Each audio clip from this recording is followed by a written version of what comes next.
Aloha! Today's takeaway is, what order of operations do you look at to see how to solo, how to write melody lines, how to just have a wherewithal and understanding where you're at with all the ideas we've worked on. If we're playing through the eyes of C major and A minor is our relative minor from there, we can add seventh notes, meaning we always view the relative minor or the major of the key through the eyes of the major. So in the key of A major, A, B, C sharp, D, E, F sharp, G sharp, A, we know if we consistently keep the third a minor third with the 1 and the 5, we also play the F not as an F sharp but as a flat 6, and then we play the G as a G natural. We have natural minor, all the notes that are inside the key of C major and A minor. But as soon as we change that to that G sharp that is located in the key of A as that dissonance, we've added a tone into that minor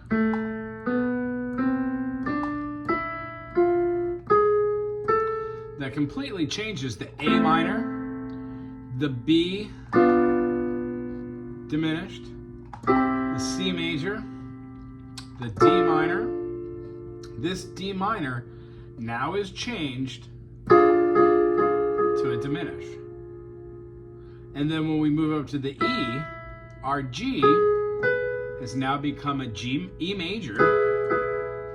And then when we go to our F, we have our F major. And then we have our G sharp diminished. And that goes back into our A minor. So what you've just experienced is changing one note, the harmonic note, the seventh of the key, and then making it part of your minor repertoire. It ultimately changes the feeling even when you add on seventh notes.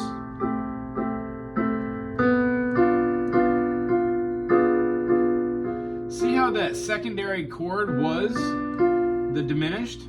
Now it's a diminished 7. It's consistently a minor third, minor third, minor third. In fact, you could keep that process up.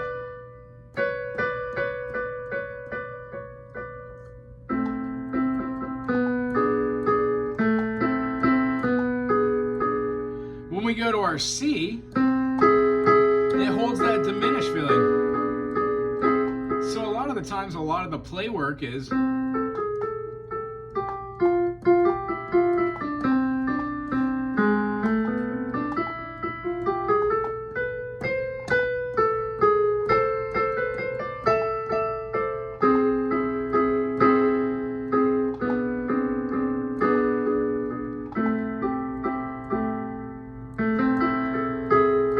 see how that first chord of A minor, when you're using that G sharp, now turns it into a minor major.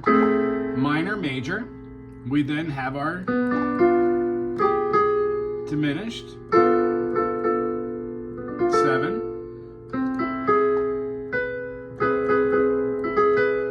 We're going to be playing a minor major there. Then we have a D minor 7. E dominant, F major 7, our G sharp diminished 7, and then A minor. Fun. See how we can alter all these just by the use of the natural minor? After that is, how do you alter that using the melodic minor? A, B, C, D, E, F sharp, G sharp, A.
turning your melodic like that, harmonic? And then would you want to stay in the key of C or A minor? Can you use secondary dominance like our expression today in E dominant 7? Let us write back to the key of A. Nice. Can you use the movement in the key example how we had E minor, A minor, G major, D major, C sus, C, E dominant 7, A sus, A, and land on A and start that whole thing over.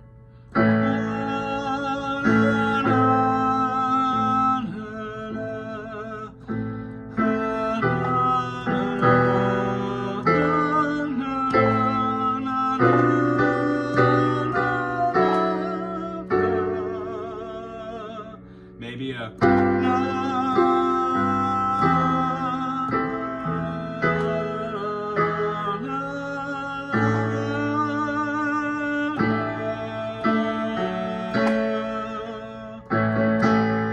being able to go in and out of keys is an amazing thing. Other than that, we talked about how to do mirror modes. So if we did C, D, E, F, G, A, B, C, that is Ionian. Well, the opposite of that would be half step. Whole step, whole step, whole step, half step, whole step, whole step. Well, if you do that going this way, you get half step, whole step, whole step, whole step, whole step, whole step, and then half step. I'm sorry, half step, then whole step. And that's Lohengrin.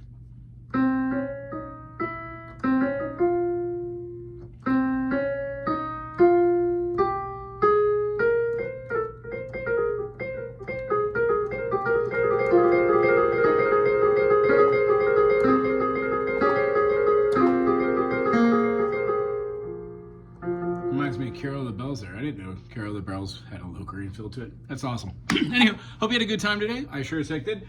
Let me take a quick picture of the board in case you wanted to remember that and write that out. However, what we did is we went through a couple different cases of what to do when you're trying to write a song, how to see it on the grand staff, how to write out the chords, and then how to feel about an A section and a B section, moving from just one thing to a binary.